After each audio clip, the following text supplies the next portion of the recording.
This motor latches onto your bike in 2 seconds and turns it into a powerful e-bike. But I'm sure you have a lot of questions. Will this just rip your brake mounts off? Will it destroy your hub? What about unsprung mass? And more importantly, can you put it on your fork and make an all-wheel drive bike that drives like a Subaru? Today, we're gonna answer all of those questions. I'm Seth from Berm Peak, and this is the Bimodal Elevate. First of all, who is this even for? Well, the inventor actually created it for himself. Toby was an engineer working for Tesla who loved mountain biking until he injured his knee skiing. To this day, really steep climbs aggravate his injury. And so at the time, Toby started looking at e-bikes, but instead of buying one off the shelf, he did what engineers do and started tinkering. He made prototype after prototype, including some earlier versions where the entire brake rotor itself was a gear. Toby became so obsessed with this project that he quit Tesla to start Bimodal. And so it was his resistance to buying a dedicated e-bike that caused Toby to start an e-bike company. Some of us, including myself, can kind of relate to Toby. You see, recently a whole bunch of my friends got e-bikes and I haven't really committed to owning one, and so when we go to the bike park, they just run laps around me. And so I can purchase another bike complete with a whole set of different maintenance tasks, or I could use my existing bike and add and remove the motor when I need it. And it's really lightweight. This entire enduro bike is only 40 pounds with the battery and the motor installed. That's on par even with the lightest e-bikes. Yet managed properly, this battery easily gives you 2.5 hours of ride time. The other day, I did about 5 laps here at Cayuga. That's 2,500 feet of elevation gain, and I still had plenty of battery left. So right now I have the motor completely off. This climb gets pretty steep, and it doesn't feel any different than my bike normally does. That one-way bearing doesn't really provide a lot of resistance. Now, I can just baby the throttle a little bit, maybe gear up a couple of gears. I'm still putting in the same amount of work, but I'm clearing a lot more ground. And doing it this way, you get a lot of laps out of this one battery. Now, of course, I can juice it, and yeah, pushes me right up the hill. This thing has got plenty of torque, but I suspect you'd only get in a couple of laps like this before you'd have to change a battery. Using only the thumb throttle, no pedaling, this will push me, a 140-pound man, up a relatively steep hill. But I prefer using it for assistance, joining forces with the motor to extend your battery life and get a little bit of exercise. The only problem I had was the uncomfortable position of the throttle. With a little bit of messing around, I was able to position it under my dropper post lever so that I could push it down more comfortably. The only reason I wouldn't put it on the right is because then I wouldn't be able to shift and push the throttle at the same time. And as it turns out, this is really good for climbing, but how does it perform on a descent? As you may notice, this is a full suspension bike, and now there's a whole bunch of weight on the back. That is known as unsprung mass. Full suspension bikes are designed to be as light as possible in the rear so that the suspension can work efficiently. The more weight you have back here, the worse it performs. This weighs a quarter what many hub motors do. You rarely see a hub motor on a legitimate mountain bike because it weighs so much and adds so much unsprung mass. That cheap e-bike I got from Amazon had a hub motor and the rear felt so heavy. This, you notice, but not really. On jumps, you might not notice this at all, but if you're on a descent going really fast through something chattery, especially if you're the kind of person that's really in tune with how your suspension feels, you're definitely going to notice it and you're going to want to take it off. And the good thing is, you can.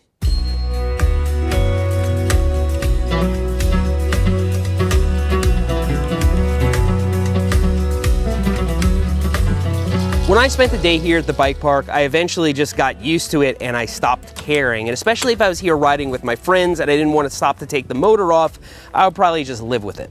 Now, when you're just pedaling the bike and you're not using any assist, you actually can't feel that the motor is there at all. It has this one-way bearing that barely provides any resistance. The little gear spinning is technically providing a little bit of resistance, but not enough to notice. So let's get into the nitty-gritty here and talk about how safe this is to install on your bike, how we might justify the $2,000 price tag, the upsides and downsides, and of course, all that front-wheel drive stuff. I feel it's necessary to mention that I'm not affiliated with Bimodal. They lent this to me and I have to give it back, but now I'm thinking about buying one. So as you might have noticed, you can't just clip this onto any old bike. There's a variety of hardware you have to install back there at the brake, and you have to install this proprietary rotor that comes with the kit. Now, if you look closely here, it's just a normal rotor, and then there's a gear behind it. The gear actually sits really, really close to the spokes. Now this bracket here will fit the brake mounts on virtually any mountain bike, provided it's on the seat stay and not on the chain stay, then it's not gonna clear here. Now the installation is not hard, but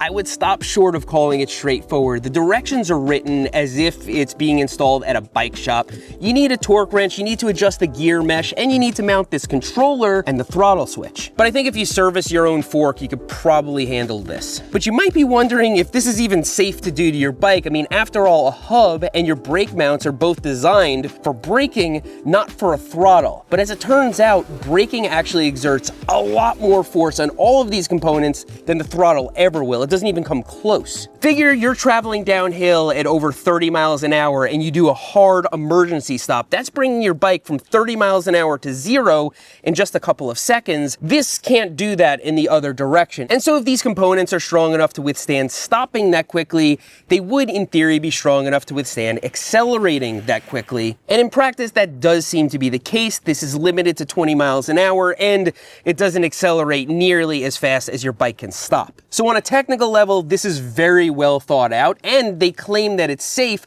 A lot of people have this and there are not a lot of complaints about hubs getting ripped apart, but you might notice a few things. For example, at least on this bike, the motor and controller replace your bottle cage. That's not ideal, and so you would have to have some kind of hydration pack or backpack of some kind. But if you have a backpack, you could put this motor in it at the top of your climb. That is, if the unsprung mass bothers you. As I stated earlier, this little bit of weight is way out on your rear triangle, making your suspension less efficient. So descending with the motor on, I can feel it a little bit. There's definitely some unsprung mass there. If you're a little more in tune with how your suspension feels, then you're probably gonna notice it.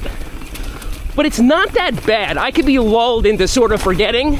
And as an aside, for that reason, this wouldn't really affect how a hardtail felt on a descent. Another downside, at least for now, is that this is throttle only, and so there's no pedal assist or torque sensing. As I've been doing, you're gonna have to modulate the throttle to achieve the desired level of assist. Now, as you'll also notice, this battery is quite small. That's by design. As I said, it's enough to get you by for a few laps at a bike park, but you could also carry another one in your backpack. It doesn't weigh all that much, and it doesn't take up all that much space. And if you wanted to build a bike to suit your needs, this uses an XT60 connector, so you could just get a bigger battery that's 52 volts, and it would work just fine. And that brings me to the modular nature of this system.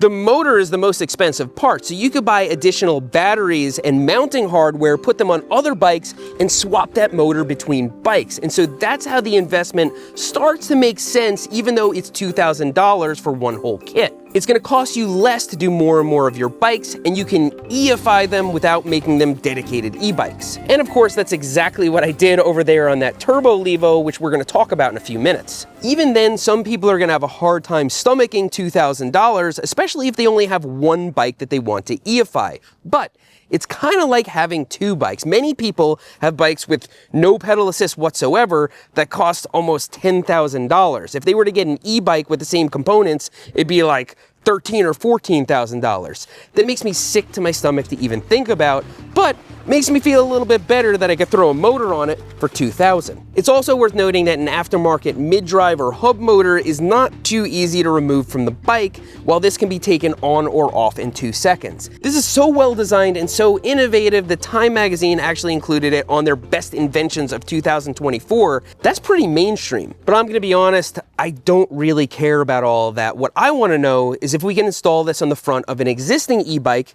and make it all-wheel drive. Yes, you can. So as it is, this bike has way too much power, but now when you press the throttle, the power of these two motors working together is absolutely insane. This is a full power e-mountain bike with a mid-drive, and so when I pedal the bike, it powers the back wheel, and when I hit this thumb throttle, it turns the front wheel. Let me show you my little installation here. I installed the hardware on the fork just like I would at the rear. It was very straightforward, and there's plenty of space to mount everything. Then I ran the wires up next to the brake lines and into this handlebar bag, so I've still got my bottle cage right here. It adds a ton of weight to the front of the bike, but it's actually pretty good in certain situations. For example, if you're in loose terrain where your front wheel can wash out, you can hit the throttle and it'll pull it back straight and it'll actually upright you. Okay, let's see what this is all about. Oh! It really helps you steer along. Oh, this is a must in the snow. Can we get over this? Oh, yeah! Oh, this is a beast. Whoa! I almost fell over and it was able to pull me. Okay. Oh, wow!